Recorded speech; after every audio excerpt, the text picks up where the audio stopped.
Todas as vezes que ela ia pegar água no poço, o sol já estava alto. A maioria das mulheres da cidade já tinham ido buscar a água no frescor da manhã. E ela aprendeu a esperar. Aprendeu a contar o tempo pelo silêncio e para poupar o constrangimento. Sicar não é grande, todos se conhecem, e todos sabem também dos 5 homens que já dividiram a cama com ela, e do 6º que nunca lhe prometeu nada. Era algo silencioso e matador. Sua presença era motivo de desconforto aonde que fosse ou estivesse. Mas chegou o dia em que pela primeira vez alguém a olhou inteira e sem julgamentos. E o Messias, quem a todos esperavam, escolheu revelar-se primeiro a ela. E a mulher que fugia da cidade agora corria de volta com uma boa notícia. Esta é a história da mulher samaritana.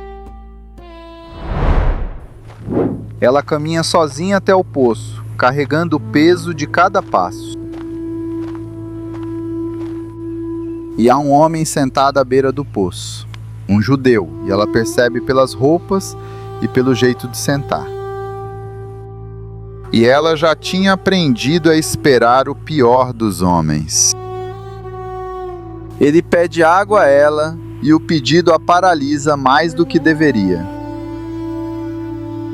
Homens judeus não bebem do mesmo vaso que samaritanos e não falam com mulheres desconhecidas em lugares vazios.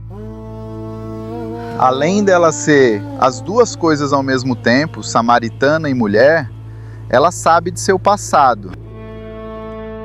Ela pergunta como ele ousa pedir isso a ela, não como grosseria, mas com desconfiança. E ele a responde com algo que ela não esperava. Se você conhecesse o dom de Deus, e quem é que lhe pede água? Você mesma lhe pediria e ele lhe daria água viva. E quem beber da água que eu lhe der, nunca mais terá sede.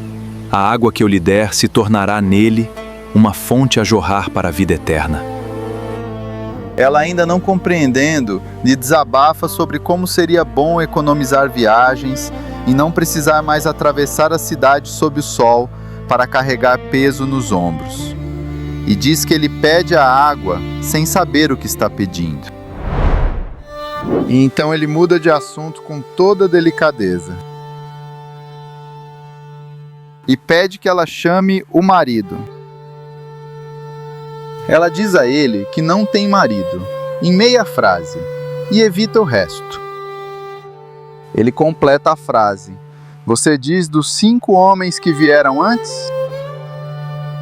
Fale do 6º de agora, aquele que não é seu marido de verdade.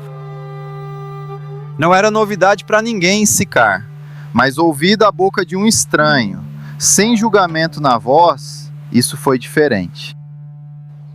Ali, por certo, ela não soube nomear o que sentia de verdade. Deve ter tido a sensação de ser vista por inteiro, pela primeira vez, sem que isso a destruísse. Isso é a verdadeira humanidade dentro de nós. Queremos ser vistos não pela aparência, mas por dentro. O texto não diz o que aconteceu com cada um daqueles 5 homens. Se ela enviuvou, ou se foi abandonada, uma vez, 2 vezes ou todas as 5. Os homens daquele tempo poderiam repudiar suas esposas por vários motivos. Ela muda de assunto e fala do Monte Gerizim, onde os samaritanos sempre adoraram, contra o Templo de Jerusalém, onde os judeus dizem que deveria ser. Ele não entra na disputa e diz que chegará um tempo em que o lugar não vai importar mais. que iremos adorar verdadeiramente em espírito, não em monte ou templo algum. Mas ela ainda não decidiu se confia nele. Ela diz que um dia o Messias chegará e que vai explicar tudo o que ainda não faz sentido. E ele a responde sem rodeios, que é ele mesmo quem fala com ela. O próprio Jesus se apresentando a uma mulher que a cidade inteira trata com desprezo. Então ela, paralisada com aquela revelação, ela larga o cântaro e caminha de volta a Sicar, e das pessoas que sempre a evitaram para levar a boa notícia. Ela conta o que aconteceu e não esconde nenhum detalhe.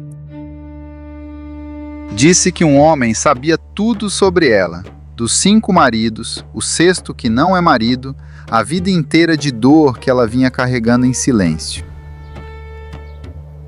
E mesmo assim, falou com ela de uma maneira que não a diminuiu. Foi estranho revelar justamente o que mais tentou esconder, mas foi o que ela fez. Mas funcionou, e as mesmas pessoas que evitavam seu nome no poço, agora saem de casa para ver esse homem com os próprios olhos. Jesus ficou ali durante 2 dias, mas o texto não conta o que ela sentiu vendo a sua própria cidade que a isolava se aproximar daquilo que ela foi a mensageira.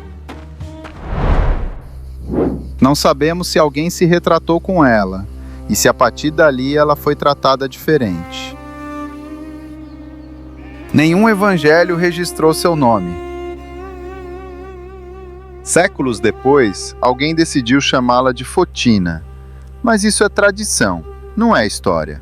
Nome dado por pessoas que nunca a viram. O que sobrou, o que de fato pode ser afirmado, é pequeno e ao mesmo tempo enorme.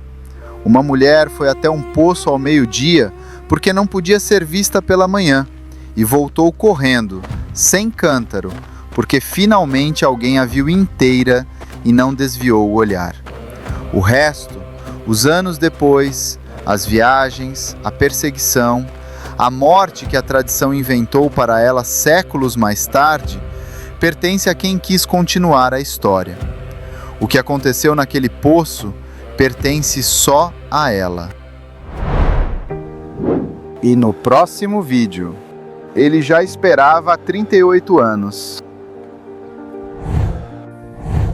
Uma queda de uma árvore ainda criança, e desde então não andava. Um homem se aproxima dele, e não foi para observar. Jesus faz uma pergunta que parece impossível. Você quer ficar curado? E então, pela primeira vez em quase 40 anos, ele se levanta e anda.